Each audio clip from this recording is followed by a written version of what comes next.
welcome to quite an unusual, unique sense for you, which is me talking to one of my panelists, and he will remain one of our panelists, but for certain programs, and there's a reason for that. Um, Jeremy, here you are, Jeremy and Hi, K9, of course. that's right. Um, Got K9. yeah, now K9, is he finished? More or less, just still a few more little tweaks, I think. But now don't forget K9, memorize as a friend. Affirmative, very good friend. Affirmative. Radio contact with the Doctor Master confirms you as a friend. Oh, you see, yeah. Well, this is the Doctor Who we all know and love, isn't it? I mean, every time you see him fall on, we were talking about this the other day on one of the panels. School reunion when he was all rusty, you felt sorry for him. So, Jeremy, Mm, we're late May 2024, and yeah, you sent me a message recently saying you're out of new Doctor Who. I'm got afraid us, so. what's got us to this? I think it's mainly down to Russell T Davies's writing. I think that his writing is below par. I'm afraid for me, it just doesn't cut the mustard. I'm afraid. Second time round is not as good as he was first time round.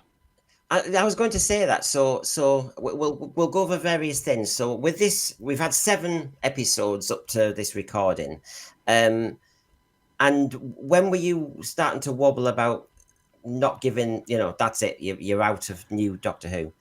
Well, I think I wobbled when Chris Chibnall took over and Jodie Whittaker, and it was hard going, very hard going, and I stopped watching for a bit, and then about 6 months later, then I watched the episodes, but I still wasn't impressed. I thought they were very, very dull, and then of course we had the Timeless Child, which wasn't very good, to say the least, and Russell T Davies took over, and I thought, oh great, this is we're going back to how it used to be in 2005 or 2006. So I thought that it's going to raise the game a bit here. Then we had the specials, which were so, and now we get to this stage where we've got a new season, a new Doctor, a new actor playing the role, and I just don't think it's very good. I mean, we've had Space Babies, which was I thought below par, and I think it was aimed at sort of 5-year-olds, really, made by 5-year-olds. That's what it felt like. And then we get to the Devil's Chord, which was just too much for me. I mean, the musical bit, which was terrible, and of course Jinx Monsoon, which was way over the top performance. And it felt like the 1970s, the Tomorrow People. It Yeah, just felt yeah. that sort of. So I I'm mean, afraid after that Jinx Monsoon bit, I thought I'm out. I'm sorry, I can't take another third episode or a fourth episode. so what is it? The fact that RTD at the moment seems to be going through a very experimental phase with Doctor Who, that he's not actually just giving you the format you know and love. He's trying new things. Is it Well, that element? there's a number of things. I mean, if you're doing Doctor Who for the first time as a producer, then you will be a little bit more experimental first time round, which I think he was. So second time round, you don't need to be experimental. You just get on with what you know, what works and what doesn't work. So he's had the experience of that, of knowing what interests the fans and what interests the members of the viewing public. Now, you knew Jinx Monsoon was coming up. We've all talked Oh about it yeah, on various yeah. streams. You knew the title Space Babies. You saw the church on Ruby Road, and we had goblins, and he said we were going into more fantasy. What was going through your brain as a Doctor Who fan as you were hearing this news? Were you thinking, right, let's see how it's pitched? No, this does not sound right, but we'll give it a go. Where are you standing on all this? Well, the warning signs were pretty early on when Russell T Davies took over, and thought, oh, that's going to be good. And then a lot of people were saying, we're in the know that we know that this is the way that Russell T Davies is going to take the show. So right away I thought, that doesn't sound very good. And as you started, as the show was starting to progress, then obviously we were getting all these messages from Russell T Davies and Nakuti. The sort of this series is not made for you. It's made for blah blah blah. And Nikuti saying, if you don't like it, go and touch grass for God's sakes. And now backtracking a little bit, saying he was feeling sorry for the fans that are not watching, etc. That's because he's seen the viewing figures, and the viewing figures are going down and down and down. So it'd be quite interesting to see how the viewing figures for 73 yards, to see whether it picks up a bit. But bearing in mind that the weather is sunny, a lot of people are going to be out watching in the sunshine in the garden. It's the touching grass, probably. The top excuse is the weather for some reason, but there you go. Let's test a few of these theories out, because there's haters out there who go, oh well, you were just waiting to leave Doctor Who. You were hardly a Doctor Who fan. You were hardly all this nonsense that you get. We all get it. We're all Doctor Who fans. I think that's quite clear. Yeah. But would you have forgiven a bad one or two Doctor Who episodes if Shooty, the main star, and the producer weren't telling you it's not for you, and if you don't like it, clear off, or certain racial insults? Was it that was the final thing, and then you thought, right, the quality's not there by? Or could you have tolerated a poor season, but if they were trying for the best of intent, you'd have stuck with it? Well, I suppose it's like you're in a relationship with somebody that you like, and then you have a row, and then you stew on it for a bit, and then you come back into the relationship, and it's the same thing again, in a way that you love the show, and there's some elements that you like and some elements that you don't like. But when you've got the producer and the actor saying, if you don't like it, go away, go and do something else, you think, okay, right, okay, fine. And then when you get a situation where some of the episodes are not very good, then you have to make a decision of, do you carry on watching or not? And it's very, very difficult, really, because obviously if you're a fan of the show, you want to sit down and watch it and enjoy it. But if the attitude of the producer and the actor is, I don't care whether you watch it or not, I think that you then have to make that decision and think, well, all right, I won't watch it. And that's the decision that I've made. I mean, having to put up with Chris Chibnall and Jodie Whittaker for 3 years, it was a hard slog. It really was a hard slog. Yeah. And then when you see some light at the end of the tunnel, you say, Russell T Davies is coming back. You think, great, this is wonderful. And then you get a few people online saying, well, just a minute, he's going to change this series for something completely different. You think, big question mark. And then when you actually see what's presented, it's like, not very good. So let's look at a few things. RTD, were you happy with his first era when he was shown? Yeah, I mean, obviously there were a few clunkers in there. Love and Monsters, which wasn't great, and one or two other stories. But the thing about the series when it came back is that it was unmissable television. Now it is dismissible television, and it was a question of that you had to be there, sit down and watch it because you wanted to watch it and you enjoyed it. And if you had an event on that you had to go away, that you cancel that event. And literally, I cancelled a few events just to sit down and watch it live on BBC One in transmission. Now it's a question of, if there's an event on, I'm going to the event. I'm not going to sit down and watch Doctor Who at 7 o'clock or whenever it's on. Well, I mean, sometimes I look back at the RTD first era, which I overall enjoyed, and I start to see some seeds were set up there. You've mentioned the Chris Chibnall era, and obviously where we are now. With the Chris Chibnall era, let's establish a whole lot of things for the haters who might be watching us just to kind of slag us off. Was your problem with the Chris Chibnall era the choice of a woman as a Doctor Who, as one example? Yeah, I think that's part of it. I think when it's always been established that a male actor has been as playing the part, then you do accept that, and you can't really sort of accept, a female actor playing the role. And for me, it sort of took me away from the series to a certain extent. But even if I'd accepted that fact, the fact was that the stories were not very good. And the first season of stories were like, really, Yeah. and Well, then this it was like, we're not going to bring back the Daleks. I thought, you're going to bring back the Daleks. I can tell you that, because those ratings are going to go down. Yeah. I mean, I was only surprised about the very first episode, which got 10 million. Yeah. I was quite shocked about that, and I thought, oh well, maybe I don't know what I'm talking about. So what So do I know? But you've got two people here, those who are watching us, who mm, we have watched all of the Doctor Who. mm, We haven't disappeared anywhere. We have watched it, so we've seen it with our own eyes.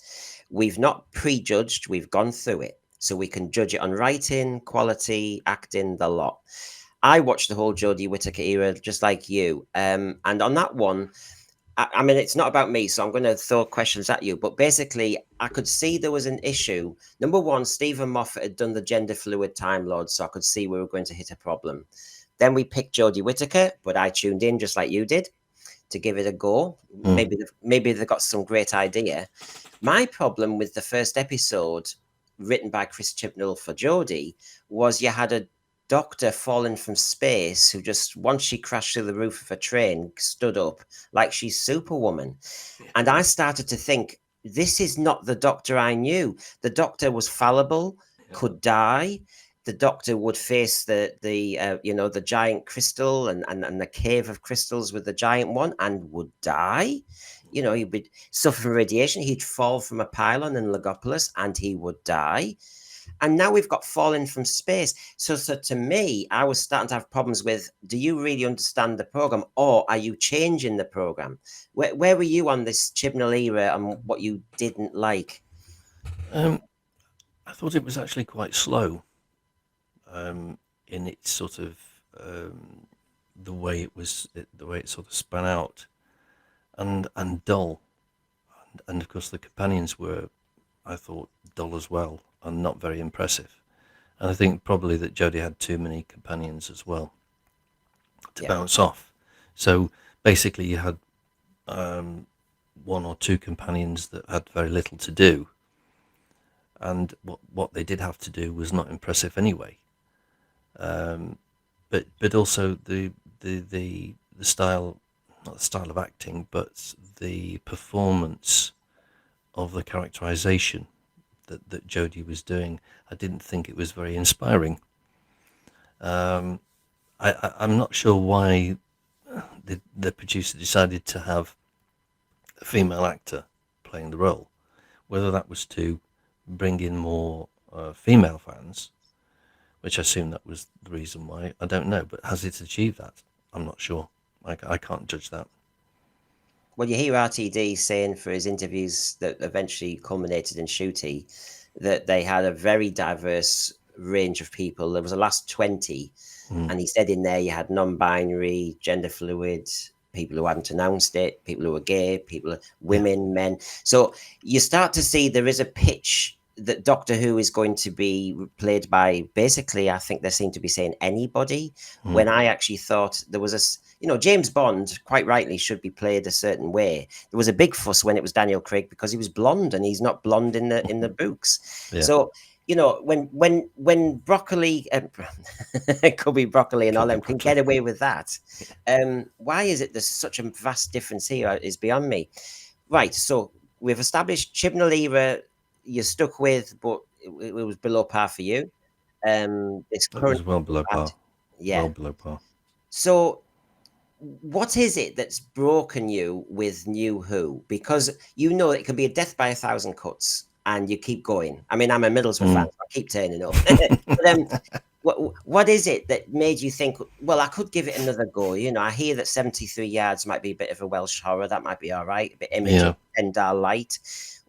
What has made you go, no, I'm actually, because I'm a fan like you, and I'm thinking, gosh, to not watch it. So what was it that just said, that is it? This is the syndrome. The problem is that you think, right, that episode wasn't very good.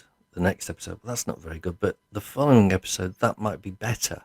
So you watch that episode, the third one, is that no, actually that wasn't very good either. So, but maybe the fourth episode will be better than the third one and the first and the second. And of course, that's not very good either. And that's very much similar to the Chris Chibnall, Jodie Whittaker era. And of course, you then think it's not going to get better. It's not going to sort of get into first gear. And, see, and I Jeremy, think, sorry. no, I was just going to say to you, I've got a quote from RTD saying that he is pitching just to new fans, and he's hoping that the older fans, just the existing fans, will just come along for the ride. And I'm assuming from that, he was pitching to you, Jeremy, the Mrs. Flood mystery, the Susan Twist mystery, the return of possibly Susan, the first companion mystery. When's that going to happen? It might be Sutek at the end of this kind of season. All these should be lovely little tidbits for you, the existing fan. How come that's not getting you? Well, if all of these tidbits were in the early season, 2005, 2006, etc., then I probably would be interested. But now I'm sort of disengaged, disenfranchised. So it doesn't matter whether Russell T Davies throws a character saying, this Susan Twist character, she's in every single episode. So everybody thinking, well, there must be a reason why.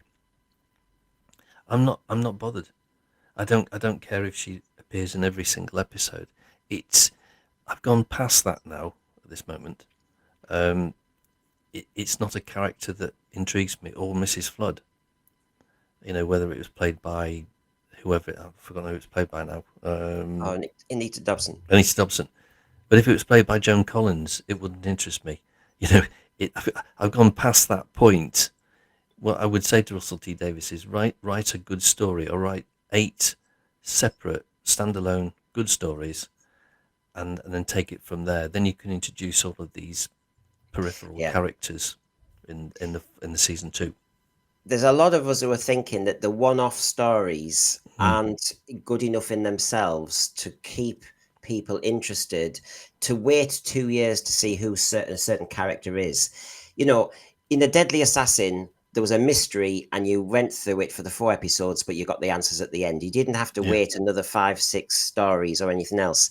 But come on, you're a diehard fan, and I'm asking the questions people might be thinking here. If you're a diehard fan and you're being told that Susan Foreman might be back, aren't you tempted to see good old Caroline Ford? Oh yeah, but not in this reiteration of the show, because this reiteration, you don't know what Russell T Davies is going to do with that character in terms of background history, or whether the character is in a different kind of relationship than you thought that character would be in. So it's kind of unnerving and frightening to think, what's he going to do with this traditional character, this character that's been in for the first episode, if Susan Foreman comes back? And whereas when you had Sarah Jane return back in School Reunion, that was perfect. That was pitch perfect, and it worked.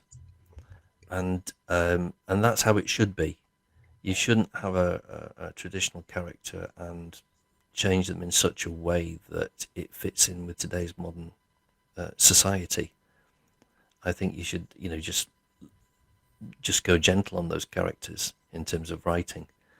Otherwise, it changes the fans' sort of perception of that character, how they expect that character to be.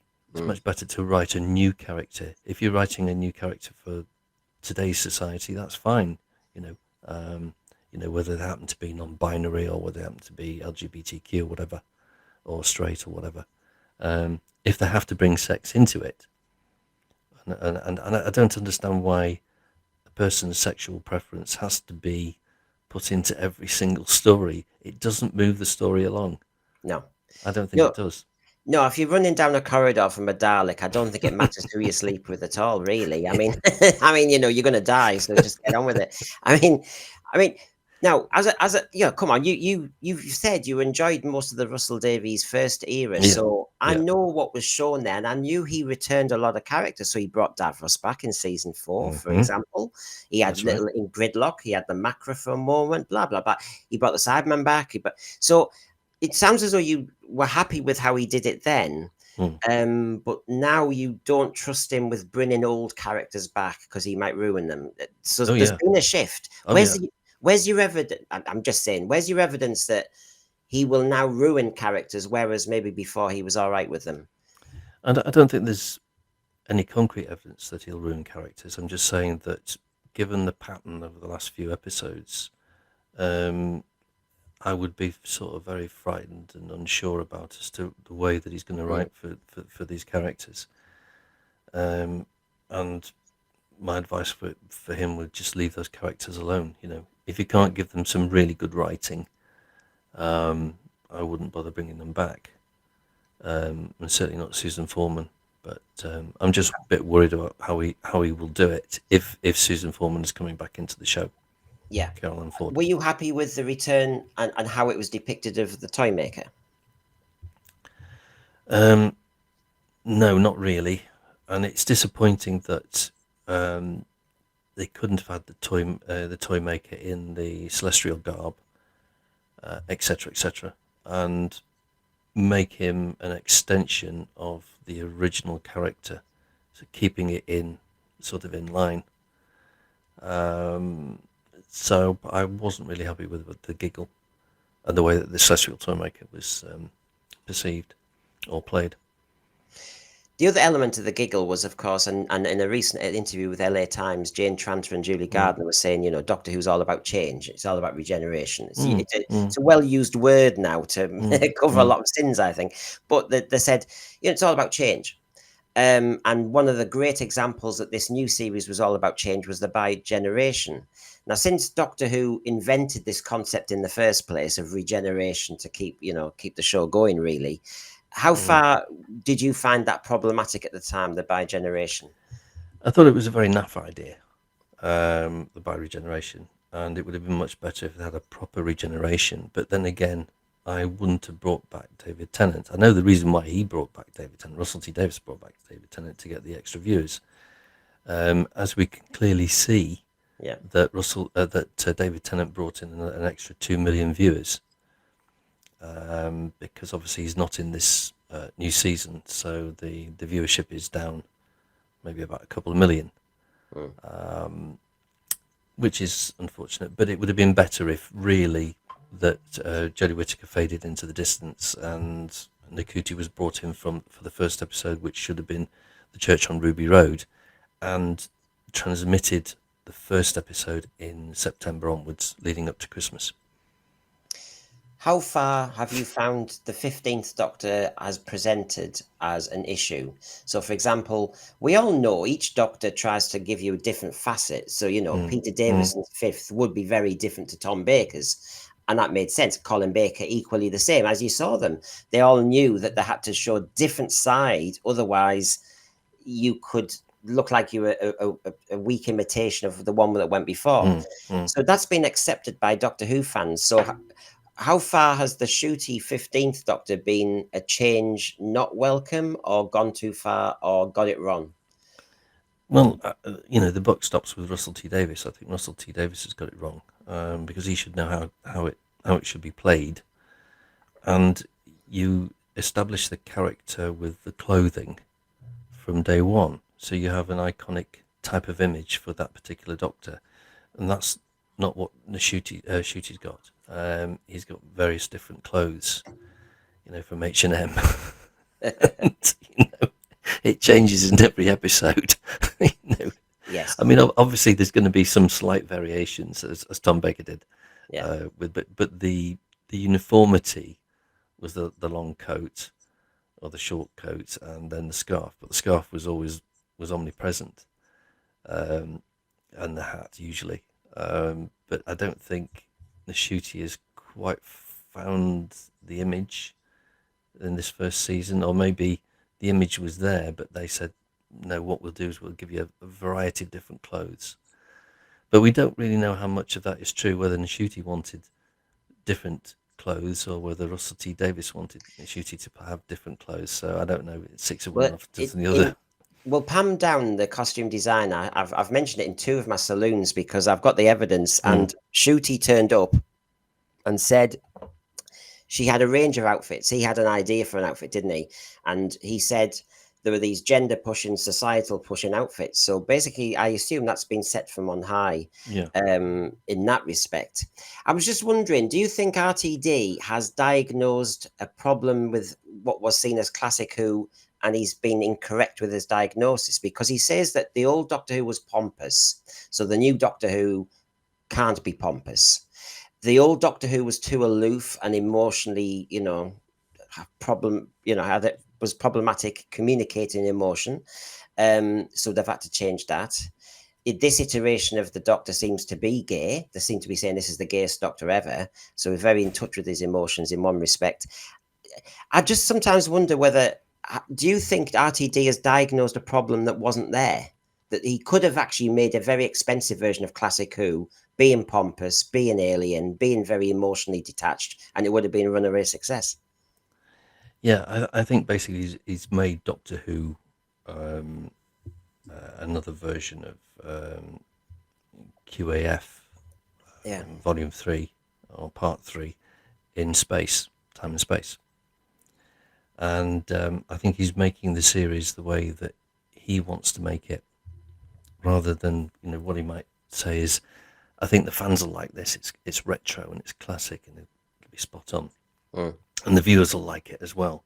So I think he's gone for the formula of QAF to a certain extent, and presumably thinks that will pay off, but it hasn't paid off, and that's the thing. But I think a lot of it's down to the writing. I mean, even if the actor's not 100% right for the role, or the companion's not right, if the script is good enough, should carry it along with the direction.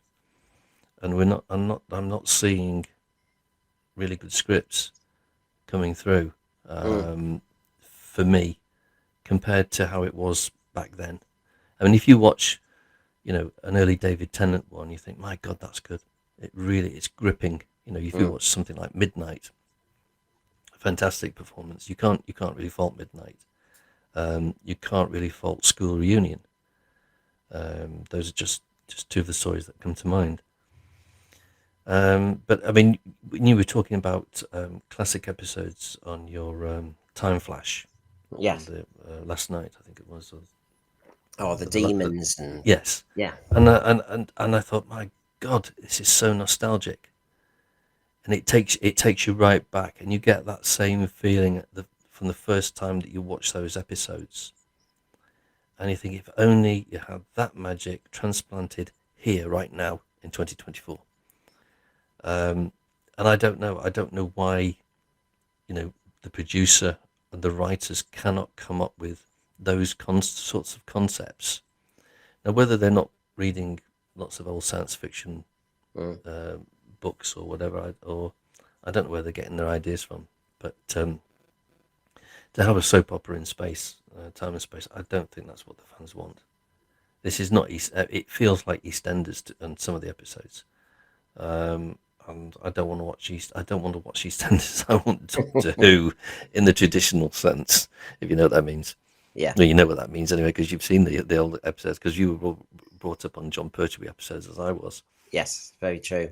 I mean, it brings me to mind, Jeremy, of really big popular series in British culture and TV, from Vera, Morse, Prime Suspect. I'm thinking of police series at the moment, but there's been some of the big hitters, where the actual lead is a bit of an oddball, or is emotionally quite, unforgiving, or emotionally disconnected from their workforce. And yet RTD has made sure that the Doctor cannot be what he was before, which is alien. We all think of Pyramids of Mars when he tells off the Scarman brother, get over it. He was dead ages ago. I mean, I personally think RTD has misdiagnosed a problem that wasn't there, and it would be successful in 2024. Yeah. I do feel that that the characterization of the Doctor now feels more like just an ordinary bloke, Mm. and rather than this eccentric time traveler who's traveling around time and space, sort of like the grandfather figure. I mean, obviously he can't be grandfather figure because he's too young, but he's not making up for it in the sense that he's not eccentric enough in those sorts of levels. He's more sort of like jumping about, happy, and you Mm. know, it just doesn't feel the same. He's losing some of that quality, that sort of quality and magic that makes it special as a standalone, as a character who is aloof to a certain extent and should be aloof, but also likes.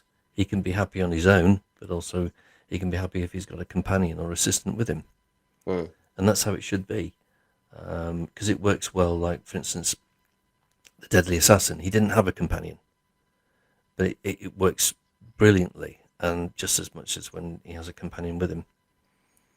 And Have yeah. you heard the utterances recently from Russell Davies and Stephen Moffat, who've talked about they're Doctor Who fans too, so it's a funny one this, but they're Doctor Who fans in power, and they've said, Jeremy, that Doctor Who is always about doing lots of different genres. So 1 minute you're doing romance, then you do a touch of slapstick, then you do high camp, then you do adventure, then you do space opera, and they basically seem to see. And if you think of RTD's first seasons, he gives you a historical, then a this, then a that, then a this. Yeah.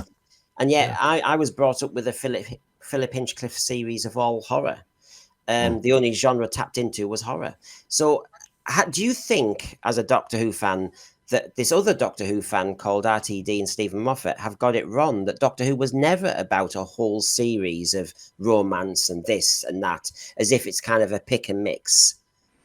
Yeah, I like the idea of a pick and mix because, there's going to be something for everybody.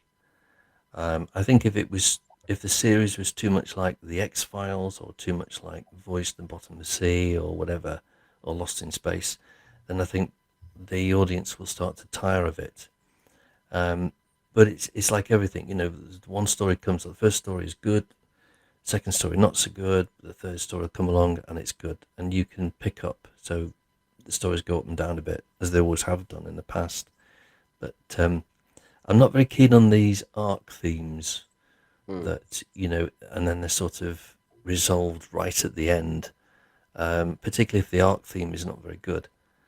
The only arc theme that I liked was Key to Time in 1978. That felt better because those stories were, they were like standalone stories as well.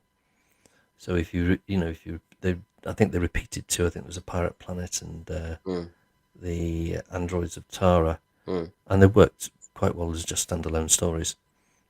And some of the repeats from the following year. It's that classic quest, isn't it? You've got one thread that carries you through, almost like the Black Guardian trilogy.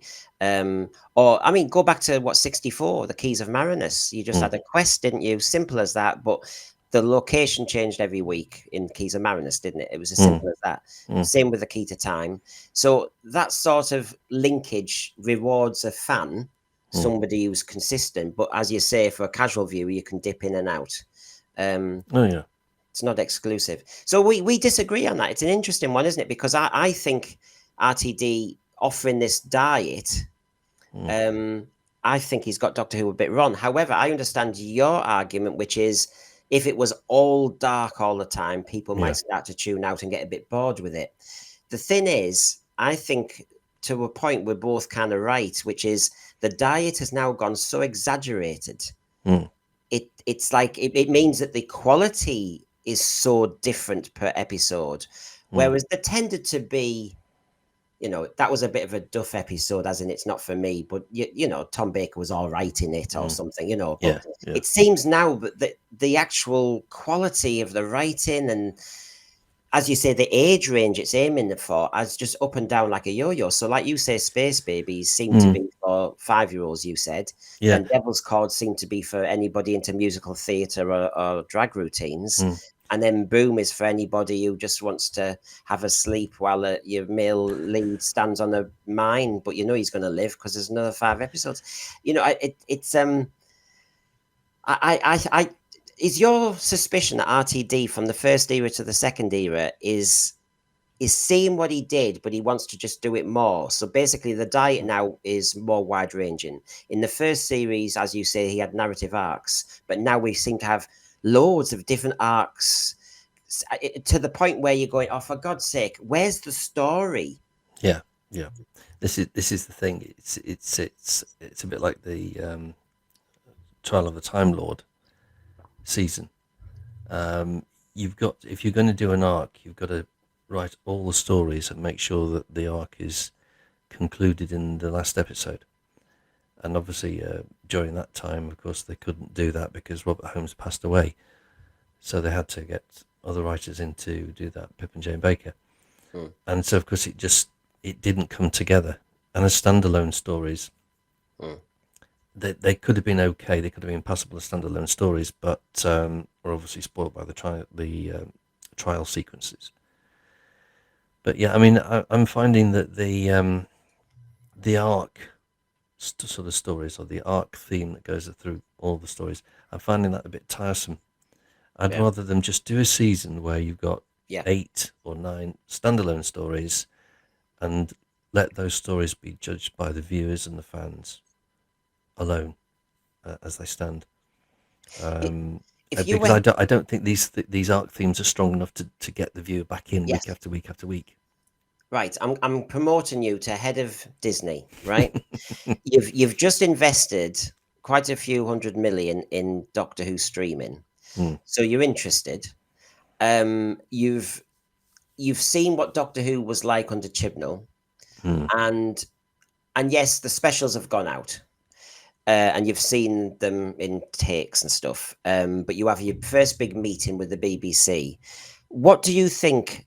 Honestly, what would you think Doctor Who should have done when it came back that it's not doing? That would have been, you know, with all the money it's got and with all the high production values, what do you think Doctor Who should have been doing and presenting in brass tacks?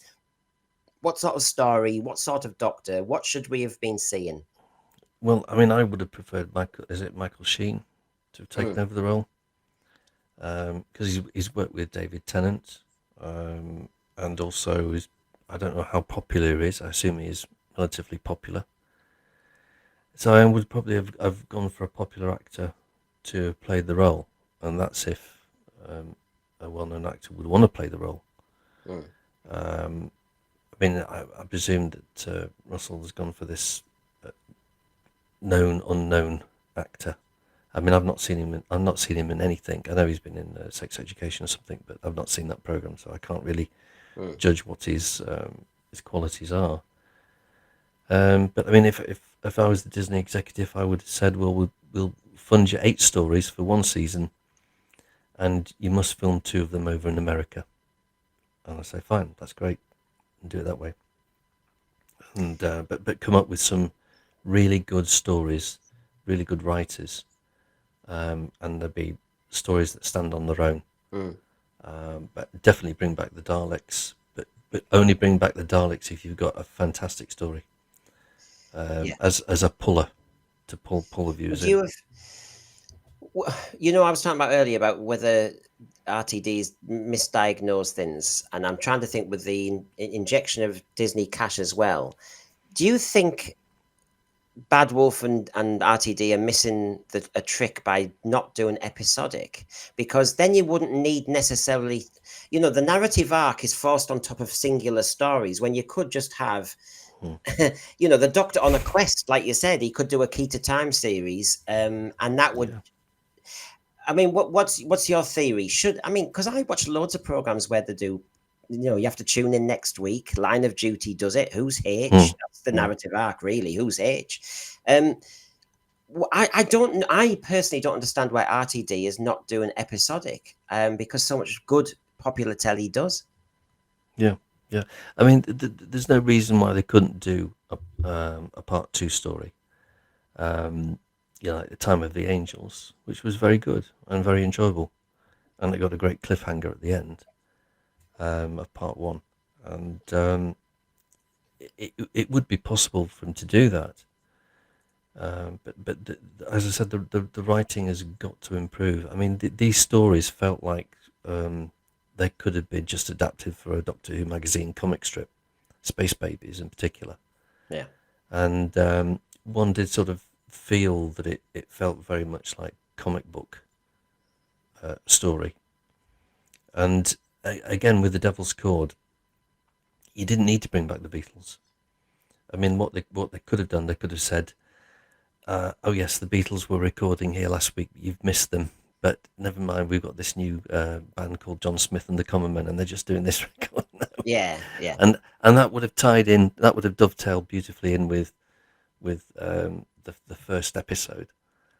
And they didn't need to have a musical in it. They could have just had the John Smith and the Common Men playing some music towards the end.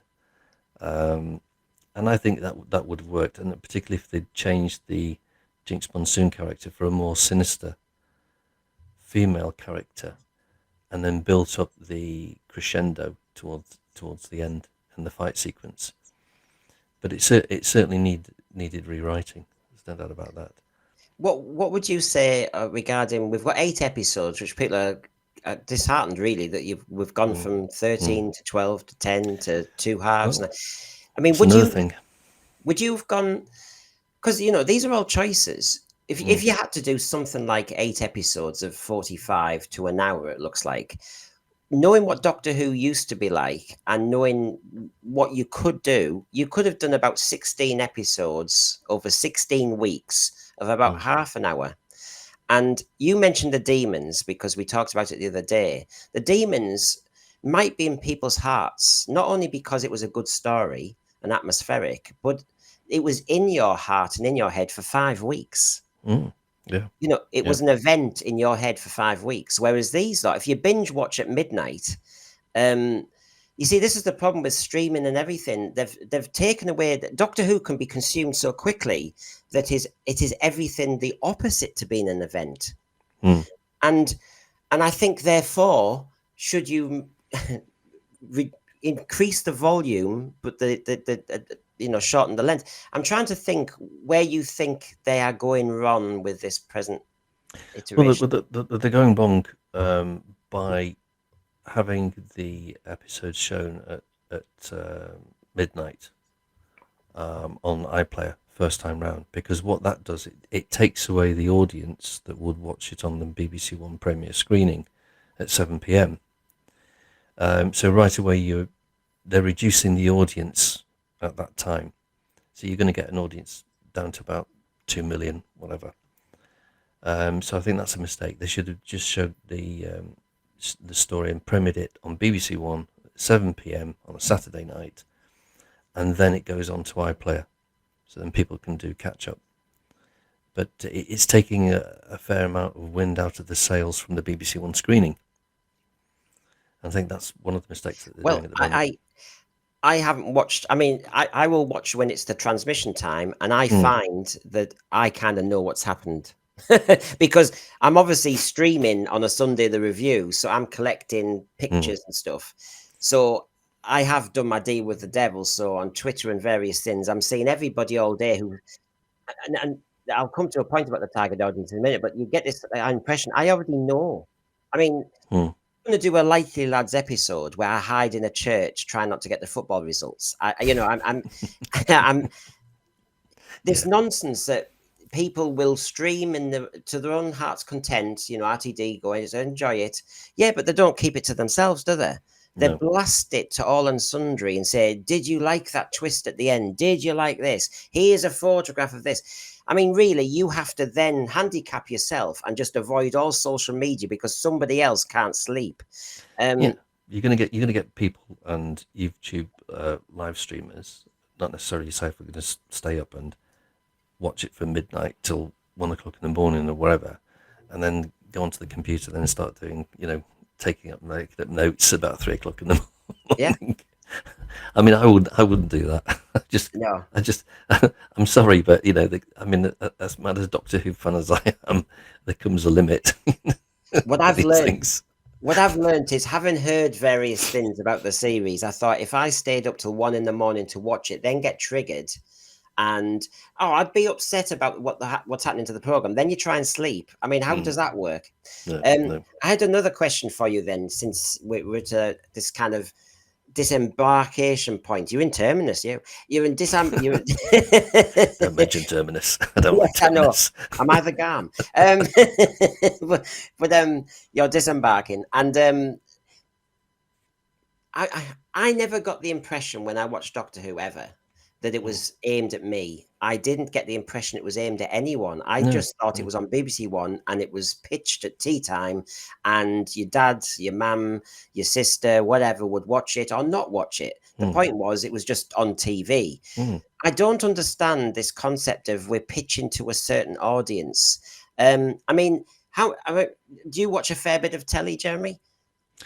No, I've over the last few years, I don't tend to watch much TV now. I tend to be more of a YouTuber, Right. so I will, catch up on the news and stuff like that. Occasionally, if there's a program or a very old program on Mm. BBC One or BBC Four, then I might sort of tune in.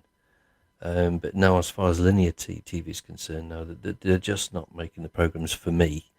In terms of, it's mainly for younger audience. Things like Britain's Got Talent and Big Brother just don't interest me. And Strictly Come Dancing, that doesn't interest me either. I mean, I know there's soap operas and stuff, but I'm not into soap operas either. Yeah, but So it seems to me they don't understand that there is a well of people who are waiting for some good telly to arrive. It's not that they're just tuning out because they've got weeding to do, like the David Tennant Doctor. They are here and still paying a license fee. It's just that what's being offered isn't too hot. So when you see RTD saying, "I'm aiming for a brand new market," I'm aiming for people who. I mean, I have to say, I found it quite problematic when he says, "I'm reaching out to these people who've never watched Doctor Who." And you think, why don't you reach first for the ones who have watched it? The Yeah. people who make K9, the people who buy the merchandise. yeah, I agree.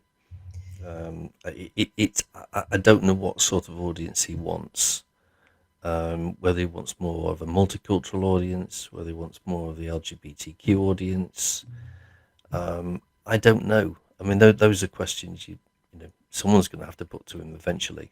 And I'm sure over the next few months, when all the figures are coming in, BBC and Disney are going to have conversations. Yeah. And I think some difficult decisions may be on the table. And particularly with season 2 now filmed, they're going to think, well, is there anything that we can edit out? Is there anything that we can add back in? Can we show all the episodes on iPlayer and then show it on BBC One eventually? Are we going to do a third season? But also, what's quite interesting as well is the timings of each episode. They seem to be varying a bit. Yeah. Which makes me suspicious whether are they editing stuff out of these episodes. I'm rather curious because I mean in the old days, they were timed. Yeah. The scripts were timed. Yeah. I mean, occasionally they'd run up to about 25 minutes. Some would underrun at 19 minutes or 20 minutes, like the Mind Robber episode 1. It makes me wonder. Just thinking, why are these episode lengths not consistent? Because with all the amount of money and the filming, you would think they would film enough in order to fill it to 50 minutes. Yeah. Or 60 minutes, whatever.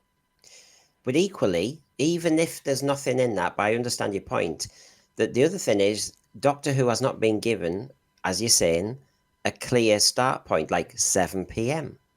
It's 6:50. It's moving around, and we've always suspected, because we're BBC One viewers from way back, that when you have a program that keeps moving slightly, that's not good, is it? It's never good.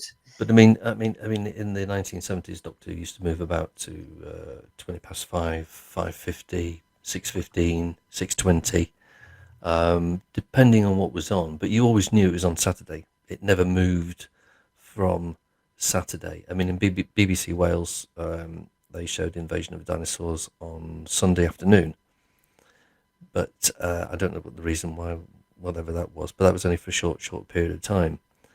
So if you were lucky, if you could move the aerial slightly, you could catch Doctor Who a repeat on a Sunday repeat, well, a Sunday showing on BBC Wales.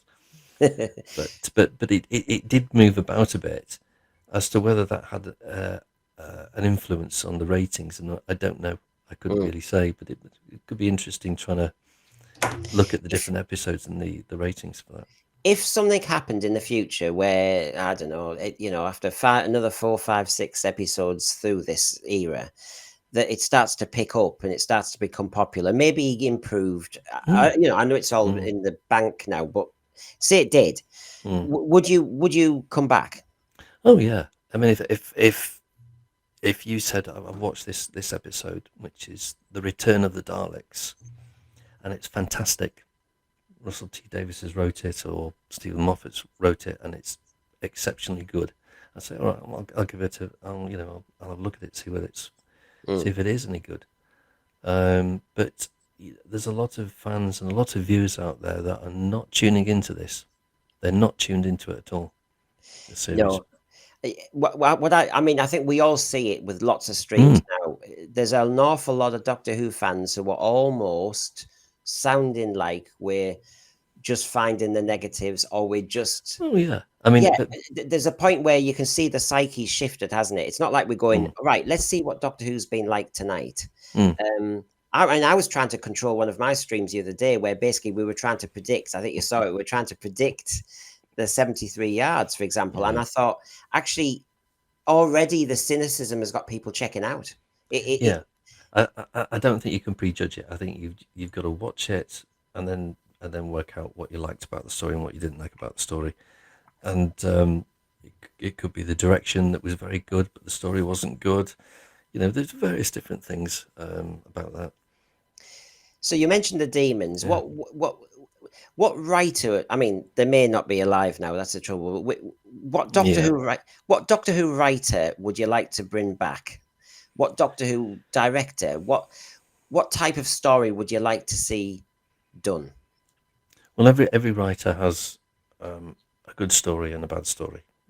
Robert Holmes, Space Pirates. Some people say the Crotons, but then of course he writes a really really good story. Was it Talons of Wing Chiang, etc. But he was a writer who got it. He understood the format, he understood the character, etc. You got Terence Dicks, another writer who understood it, got it. Now Russell T Davies, his stories sort of fluctuate from being either good or not so good. So I think he comes in sort of as that category. But I would like to see, maybe the cliffhangers brought back for a start.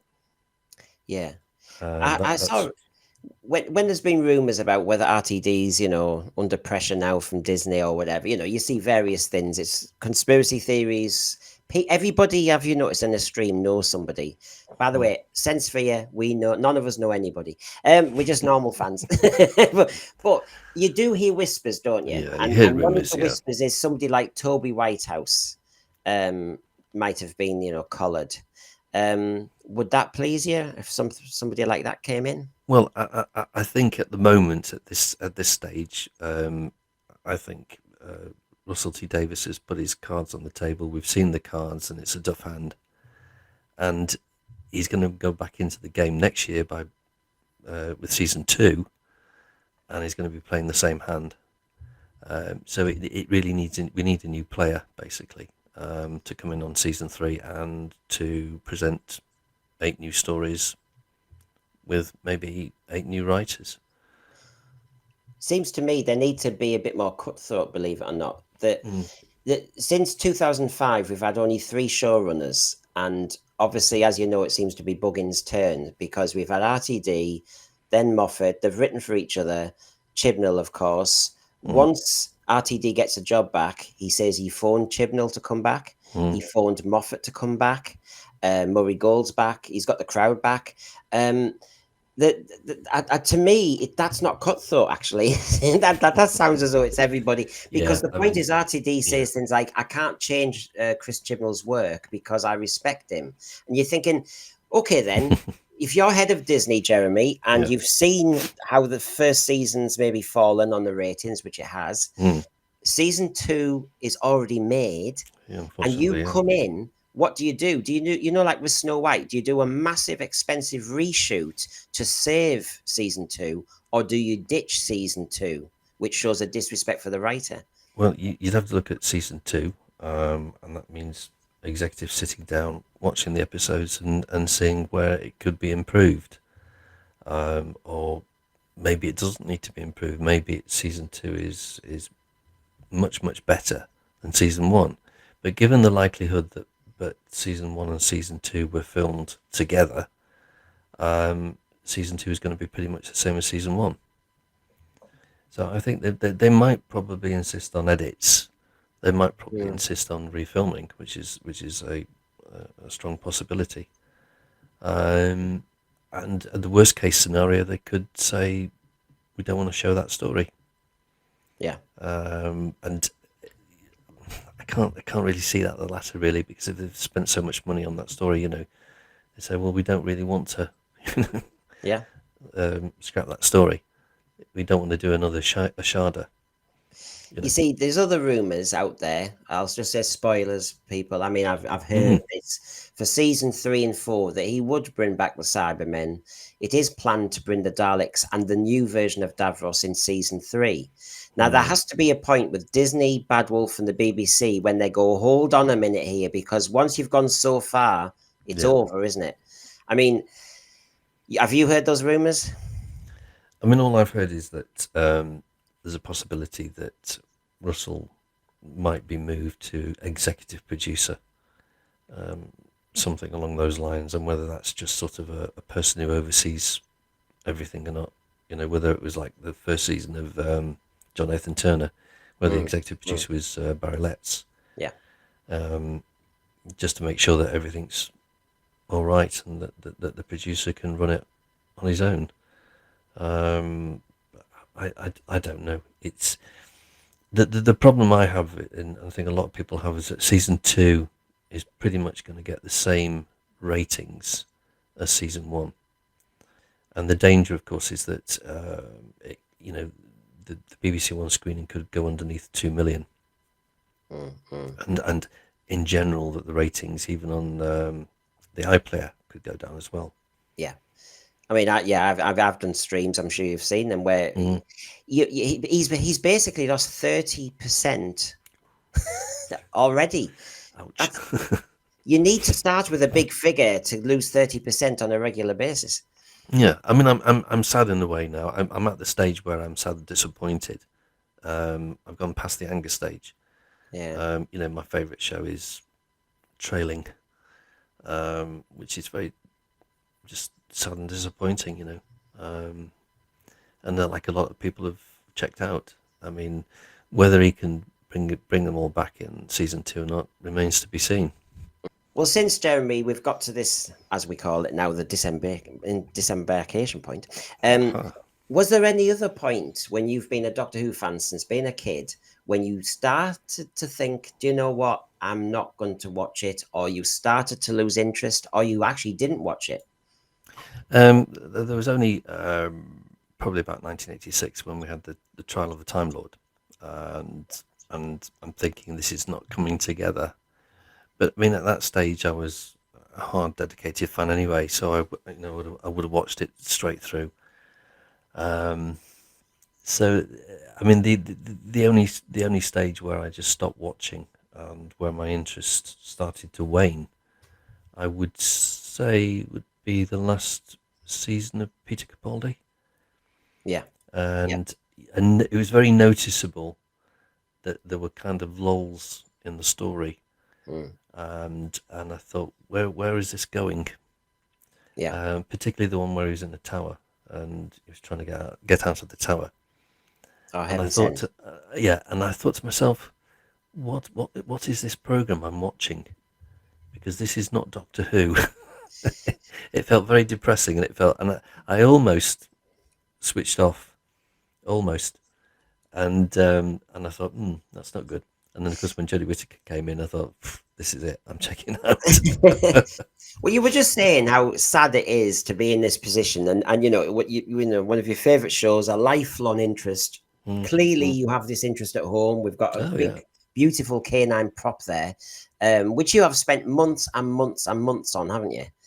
Yeah, I spent a few months on it. I mean, it was pretty well made to start off with. It just needed a bit more restoring and a few little adjustments and alterations.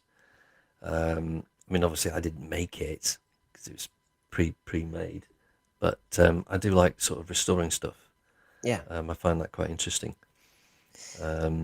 So knowing Yeah. that you feel bad about this, it's awful. But we are fans. We're not viewers. We're fans. Mm, When you mentioned the Trial of the Time Lord period, when the Doctor Who series had been axed before, mm, and it was axed, wasn't it? And then they changed the mm, word to rested. Did you? How did you feel then? Because we're of a different age. I mm. mean, I know exactly where I was. It's a bit like when Princess Diana died or whatever. I Yeah, know yeah. exactly where Oh, I yeah. was. How did you feel then when you heard that the Doctor Who was just being taken off? That was it. Um, Very sad, very angry, and I think, like a lot of fans, the the scenery changed very much. People's views started getting a little bit more polarized, and you certainly noticed there was a lot more anger creeping in. Now, DWAS, Doctor Who Appreciation Society, they wanted to go quiet on this, and I think there were a lot of other people that didn't want to go quiet on this, and they wanted the show back, etc. There was the Doctor Who Bulletin Yeah. that were trying to get rid of John Nathan Turner. Obviously, we know the background about the fact that they wanted John Nathan Turner to carry on producing it, and I think he caught for a lot of the blame for the reason why the show was cancelled. That and Michael Grade, Hmm. and I think a lot of people thought if it was under a different producer, then we'd get better stories, and the series would continue, so there wouldn't be this threat of cancellation, which there was over a period of time. I mean, you remember that time, and we didn't know if it would come back. So there was an No. element when it did come back, you were willing it on, weren't you? I mean, it was a classic fan. You were willing Yeah. it on, Yeah. and Yeah. the Mysterious Planet didn't do too much for me. I suddenly, Joan Sims is in it, and we had all that stuff going on, and I thought, are we really pitching this right? I think early doors you start to realize there's too many courtroom scenes, and you started to think, oh no. Of course, we'd Yeah. heard all the background noise about Robert Mm. Holmes and Eric Mm. Saywood, and as you said, Pip and Jane Baker, and you knew that this was a problematic kind of production, Yeah. even though it had to do well. I didn't really engage with that season, although I was at uni and I was trying to watch it. I don't know. Where did you find that where you went wrong then when you were saying you were starting to kind of dip in and out? I wasn't dipping in and out at that time. I was still watching it right up until the end in 1989. Yeah. And then there were the wilderness years, and then I wrote to the BBC saying, we want the programme back, and then you get the standard reply. I mean, if this new reiteration of the series is cancelled, I won't be writing to the BBC and asking for them to bring the show back. I'll leave that for others to do this time round. But in answer to your question, sorry, what was the question then? Yeah, it was when you were watching Trial of the Time Lord, because we knew it had problems, it had been axed, then it gets another chance, and then you heard there were problems, and you were watching it.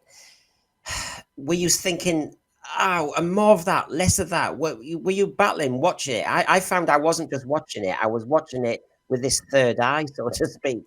Yeah, I mean, it was a short season, so I never thought to myself. I mean, the only thing with the trial sequences where I thought, well, wait a minute, it's taking you out of the story itself, and it's slowing down the story. and I think it was much more evident in the story, The Planet of Syl, Mm, on that particular story, yeah, which mind was a blown. little bit more involved.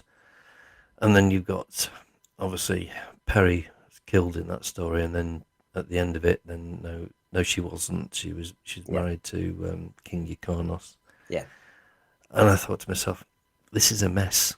This is a mess. It almost felt like they hadn't thought it through from start to finish. mm, That they hadn't got the stories 1, 2, and 3 and 4 already written and done and dusted, and it's almost like they started filming but hadn't got the final few scripts. mm, And then when Robert Holmes passed away, because he was writing the last script, it was like, mm. oh, right, what do we do now? Wait a minute, what do you do now? All that should have been done from day one. Yeah, So you know what the start is, the middle, and the conclusion. yeah. So that was really John Nathan Turner's fault, I think, to a certain extent. And of course, and then a lot of, like I say, DWB wanted to get a new producer. I think that we're trying to get the producer of the Box of Delights, when Patrick Tartan was in that. Well, and now one of the DWB veterans, Gary Lee, is trying to Mm. get the EastEnders producer to be the Doctor Who producer. I don't know. I mean, what the show needs is someone like either Hitchcock or Orson Welles, someone who can put it together. But I I don't think it think there needs are many Hitchcocks or no. Orson Welles around at the It moment. does need new blood. I think it needs new blood. Right. Okay then. Or get Graham Harper in, certainly as Oh, director. I know. I saw him. I'm sure you've seen him as well. I saw him at Dwas recently, and Mm, oh god, I mean, I know he's getting mm, old as we all are, and you think, God, could he have some role or something? But anyway, what got you right? Come on then, because we know Doctor Who's where it is and all the mm. rest of it. But what I found intriguing is when RTD in a recent interview said, if we didn't have the Disney budget, we'd still be able to make stuff like Horror Fan Rock, which Exactly. made me go on then. Mm. So let's go back to what got you into Doctor Who. Can you remember the first episode? Can you remember when you started to latch on to Oh this yeah. program? What was it? Oh yeah. 1st of January 1970, 54 years ago, and I started to watch Spearhead from Space. Now, it's very strange. I don't remember Doctor Who any time before that. So to me, watching that first episode was like a new TV series. Mm, And I watched it in black and white, so I didn't have the benefit of watching it in colour, because colour TV was very expensive back then. So most people watched it on like a 405 line black and white TV, as I did. But when I sat down and watched this, it was like, wow, what is this? This is different. This is new, and it was one of those programs that sort of grabbed your attention. And before I knew it, I was hooked. what was it? Can you remember? You know, Mm, I can see the sea yeah. devils come out and out of the water. I mean, what was it that grabbed you? I suppose the Autons coming out of the shop window, Yeah. but also the octopus-like creature, the Nestine creature in the tank, Yeah. and the tentacles going around John Pertwee, trying to get them off.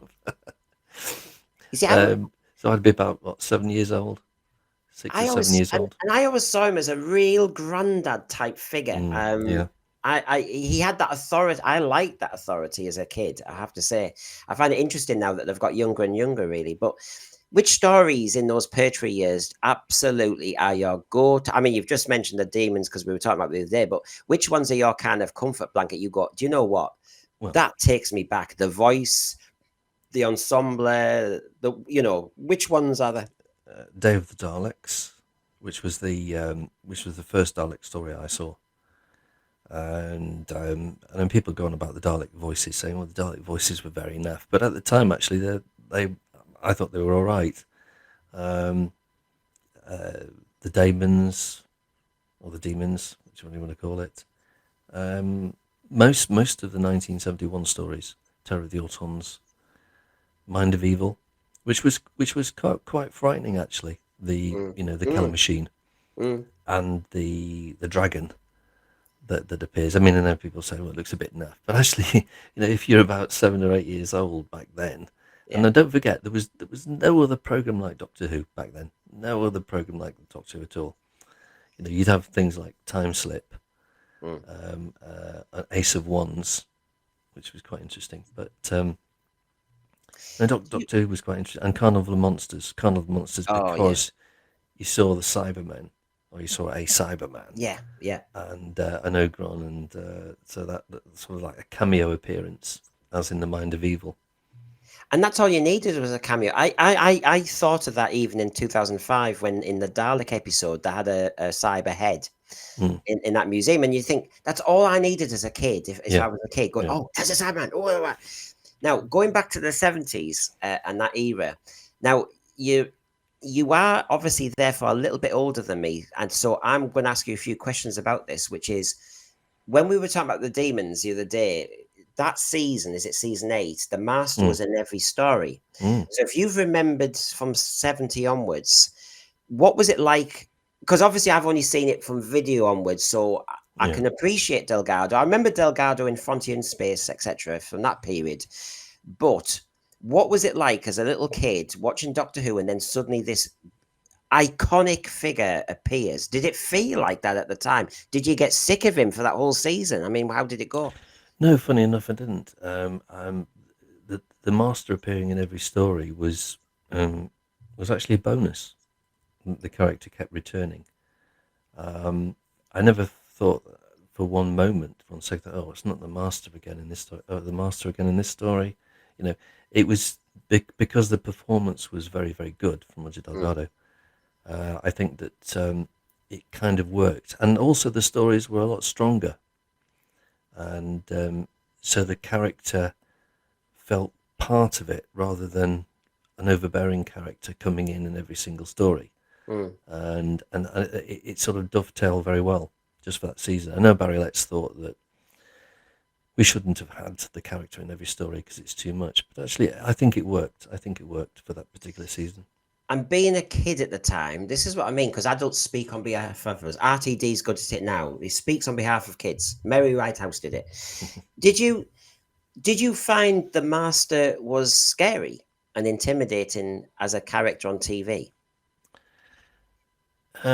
Yes, I think I did.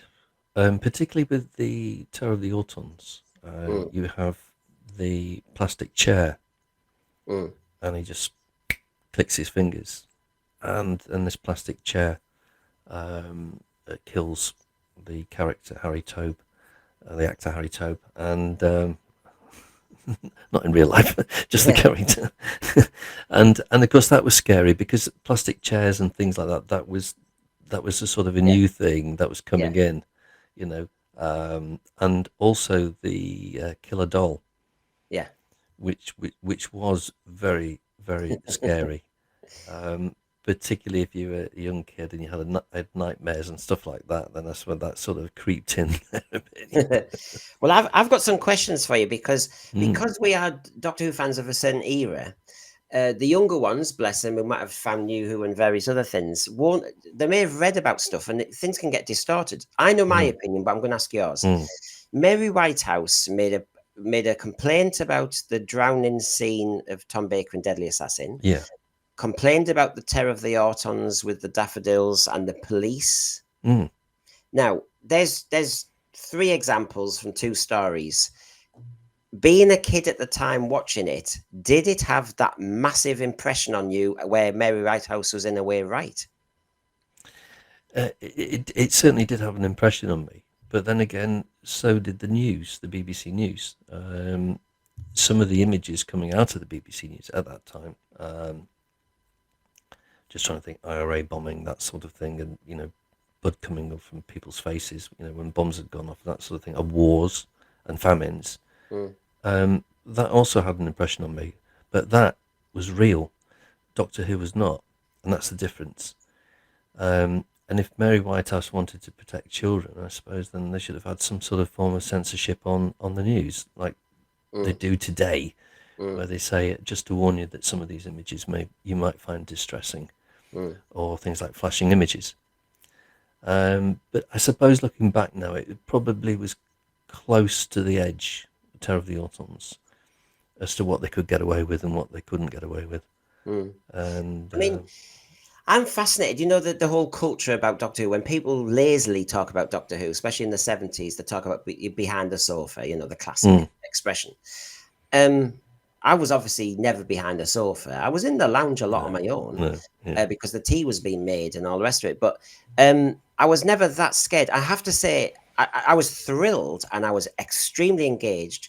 And I also, if maybe in my dreams or maybe imaginations, I imagined Cybermen coming around the corner of our close. Or I'd imagine if a Dalek was in our house, as long as I'm on the top of the stairs, I'm okay. I did factor things in, but I don't think I ever had a Doctor Who nightmare. Now, how did Doctor Who engage with you? Did you have nightmares? Did it get under your skin in that way, or did you just get your fire up your imagination? No, I mean I had nightmares, but those they certainly did not include any monsters out of Doctor Who. Not one occasion. Obviously, when you're ill as a kid, then the nightmares become even more frightening. But over a period of time, when you get older, then you get over that. But as I said, no, nothing on television really gave me nightmares. Funny enough, I know that it's quite curious actually. Just what you were saying, that my mum would let me watch Doctor Who, but when you think of the things that were going on in it, like Terror of the Autons, for instance, was pretty strong. Yeah, I suppose slightly later on, if I had the TV on in my own bedroom and there was a House of Horror film, Yeah, or Hammer film on, it was like, you're not watching that, get that off. yeah. Get to bed. but you know, you'd be watching something like Terror of the Autons and then say, your tea's on the table, beans on toast or whatever it was. I don't know, fish and Now chips. I remember the dramatic change from Pertwee to Baker, and then I think then if that's 74, 75, I was about 6, 7 then, and I remember it took me probably about at the most an episode to get used to Tom Baker. Now you obviously being a bit older had seen Pertwee for 5 years and obviously had really liked him. Yeah. So what was it like to go through that first ever regeneration and to then get this completely different character? That's quite interesting actually, because when Pertwee was regenerating, it was quite sad. And then in comes a new actor, new character. Well, not a new character, but a new actor playing the same character. And it was like, oh, I'm not sure. On the first episode, I'm not so sure I like this reinterpretation of it, or this new actor playing the role. But then you quickly then seem to forget who's playing the role, and you get into this, and you get the scarf and the jelly babies and the sonic screwdriver, and you say, well, no, actually, I like it very much. Yeah. So John Pertwee's forgotten about, but you used to see him in Who Done It. Yes, So I was going to say that. There was still that link, and he was doing other things as well. But also the fact is that I was given like old annuals, that we get at these garden fates and these jumble sales. So you'd have like an annual with Patrick Troughton on, and you're thinking, who is this? It says Doctor Who, but I can't. Oh, William Hartnell, the first William Hartnell annual. Yeah. And but you say, but you like Doctor Who, so you'd read it and have it anyway. Yeah. But you couldn't quite work out. I mean, going back to the John Pertwee, you couldn't quite work out who these other two, you know, the different faces. And it was only when you watched the Third Doctor that the jigsaw pieces fell into place. So what came first? I'm trying to think of your age. If you're in 1970, so I think 6 or 7. they started making Target books around 72, 73, I think, didn't they? The Target books were 73, 74 onwards. There was a Daleks book earlier, wasn't there? I know there was a Daleks. Yeah, there was the Doctor Who and the Daleks, Doctor Who and the Zarbi, and Doctor Who and the Crusaders. But they were hardback books, but I didn't have those because they were from the 1960s. And presumably they weren't at jumble sales or whatever, and there was no reissues. So the only time I saw those stories were the first 3 at Target Books in 73, 74. But the very first book I actually bought in Target was actually Doctor Who and the Cave Monsters. Okay. And then it was Doctor Who and the Auton Invasion, and then it was Doctor Who and the Daleks and the Crusaders, and then the Zarbi. See, this is what intrigues me, because obviously my connection with the cave monsters, etc., was through the book first. Yeah. In your case, not necessarily so. So the cave monsters, as in the Silurians, you saw Oh yeah. and then read the them. book later. So what it's the which came first, chicken or the egg here, isn't it? Because obviously there's some books you actually, some stories you read the book first. So the 60s ones, for example. Um, it's just I'm intrigued because you if you're reading the Sea Devils, if you're reading some of those, you've seen it. Mm. Yeah. That's a different experience to, for example, myself, isn't it? That's a But yeah. But also there were illustrations in the books. yeah. So that was a kind of prompt to remember the actual TV screening of it, because obviously after a few years you'd forgotten about the image, some of the images, Yeah. that you'd seen, and some of them you'd remembered, but you hadn't quite remembered it because you remembered something else extra that wasn't in there. Yeah. You know? And I can relate to that because when Yeah. I had seen the Planet of the Daleks, it was one of my early ones, and when I read the Planet of the Daleks later, I'm taken. I could see it's the corridor, it's the dark corridors and various things inspiring it. I, to me, one of the most distinctive things in my memory of, say, Planet of the Spiders was Joe Grant's arm. And when she's in that spacecraft before it's blown up by the Dalek squad, and that period. And so when I read it in the book, wow, I was there again. When there was no Yeah. video, of course, and so I get that. So you got all the targets, didn't you? Oh yeah, yeah. And in those days, obviously, it was just had pocket money, so it was difficult to buy them all straight away. But in those days, you the only outlet was W.H. Smith's, and W.H. Smith's didn't always have the range. They might have it in another branch, and then you go in there and you'd have to order it, and you'd have to wait weeks Yep. for it to come, and there was no internet to say, Day of the Daleks paperback book will be out next week or next month or whatever. No. You had to look in the index saying what's coming next or what's available. It's like I never knew. I was at my first year of secondary school, and I'd been to my nan's. There was a newsagent's, and then I get the bus home, and I just walked into the newsagent's. Naughty boy, I was going to get some crisps and stuff before tea, and there was Doctor Who Weekly, and there'd been no announcement, and suddenly there was the first ever issue of Doctor Who Weekly. And of course, I'm sure, like you, I thought, "What the hell? I need this! I need this!" And of course, that goes straight into the haversack.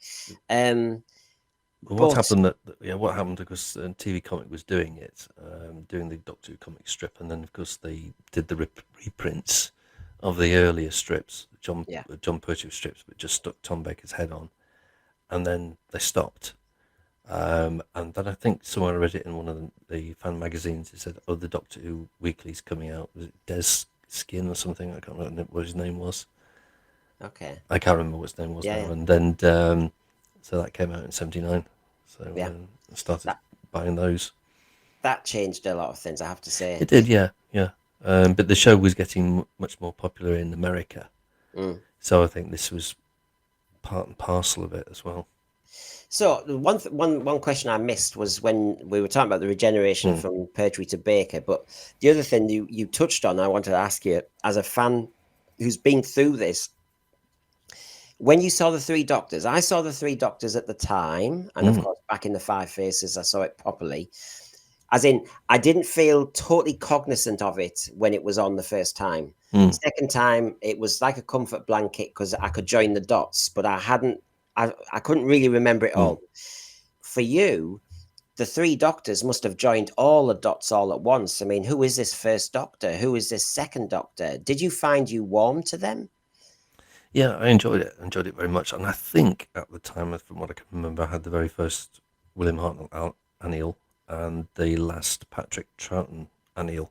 Yeah. So I already had that information there. But I wasn't quite so sure how to fit the pieces of the puzzle, of the jigsaw. So obviously that made it a lot clearer. And I'd seen the Daleks, but I hadn't seen the Cybermen until Revenge of the Cybermen. Yeah. So there were a few missing pieces of the puzzle. of the series. If I'd watched it from day one, Yeah. which I would have liked to have done, then yes, it would have made a little bit more sense, or the annuals would have made a little bit more sense. So we'll have to just finish with this great companion who's right next to you, K9. So yeah, I mean, there's one thing being a fan. There's one thing buying the book. There's levels of this, aren't there? Oh yeah. For you to actually, I mean, I know you get the character options and stuff as well, but why K9? What has got into your soul about K9? Well, I always wanted a Dalek, Yeah. a full-size Dalek, and the logistics of making one, and etc. etc. And then, obviously, when that well-known auction site came up online, Yeah. it made a lot of things possible. So a lot of the stuff, lots of the toys, I was able to purchase. And one of the things I'd managed to buy was the Chad Valley Doctor Who and the Daleks projector set, which I did have as a kid, but I sold in order to buy something else. Yeah. And regretted it. Yeah. So that was a kind of a quest.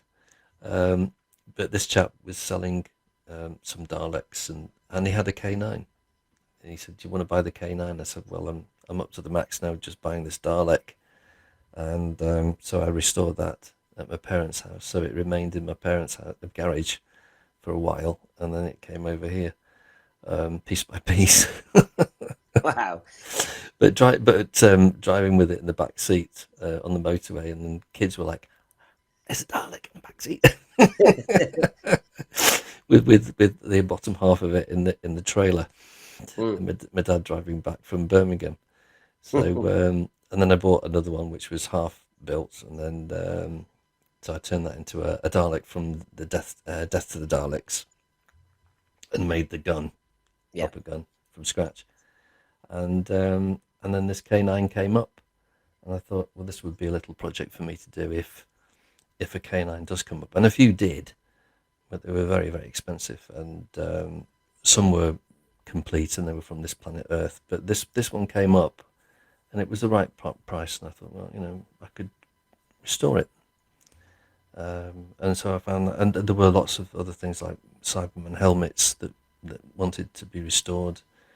So I thought I'll have a go at those projects as well, because they were not too big. But if you've got a workshop or a garage, then you can you can sort them out. Well, you can certainly say them on one of our streams where you talked about the future of the Cybermen. You got them out, didn't you? You've done that all the way along.